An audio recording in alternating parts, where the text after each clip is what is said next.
Nilanjan news में आपका स्वागत है। हम रखते हैं हर खबर पर नजर और देते हैं आपको पूर्ण, नवीनतम और विश्वसनीय खबर। मॉनसून सत्र शुरू होने से पहले संसद में मीडिया से बात करते हुए पीएम मोदी ने कहा कि जीएसटी आने से मॉनसून सत्र उमंग से भरा होगा। जीएसटी एक साथ काम करने का नाम है। पीएम ने कहा कि जीएसटी मतलब ग्रोइंग स्ट्रॉन्गर टुगेदर होता है। पीएम मोदी ने ये भी कहा कि इस बार मॉनसून सत्र में लोगों का ध्यान कई प्रमुख मामलों की ओर रहेगा। मुझे विश्वास है कि सभी सियासी दल राष्ट्रहित में फैसला लेंगे और हर विचार व्यवस्था में वैल्यू एडिशन करेंगे। पीएम मोदी ने कहा कि जिस तरह गर्मी के बाद पहली बारिश मिट्टी में नई सुगंध लाती है, वैसे ही जीएसटी के बाद पूरे सत्र में नई उमंग आएगी।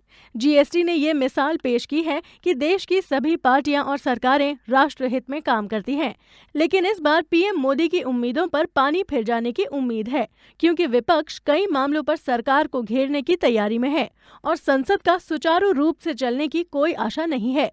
विपक्ष चीन सीमा विवाद, गौरक्षा के नाम पर हिंसा, कश्मीर में आतंकी घटनाएं और अमरनाथ यात्रा पर हुए हमले पर सरकार को घेर सकता है, जबकि सरकार के सामने इस सत्र में कई बिल पास कराने की चुनौती होगी। 17 जुलाई से 11 अगस्त तक चलने वाले इस सत्र में 19 दिन काम होगा और इस दौरान सरकार 16 नए बिल लाने की योजना बना रही है। इसके अलावा लोकसभा में 8 और राज्यसभा में 10 पुराने बिल लंबित पड़े हैं। यही नहीं, सत्र के पहले ही दिन राष्ट्रपति पद के चुनाव के लिए मतदान होना है, जबकि उपराष्ट्रपति पद का चुनाव भी मौजूदा सत्र के दौरान 5 अगस्त को होगा।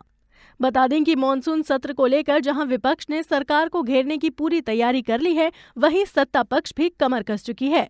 प्रधानमंत्री नरेंद्र मोदी ने सर्वदलीय बैठक में जहां गौरक्षा, भ्रष्टाचार का मुद्दा उठाया, वहीं कांग्रेस ने कहा कि कश्मीर पर बातचीत का दरवाजा खोलना चाहिए।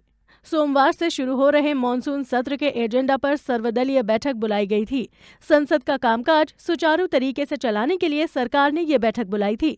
इस बैठक में सत्ता पक्ष से लेकर विपक्ष के तमाम नेता जुटे। इस बीच विपक्ष ने भी अपना एजेंडा तैयार कर लिया है।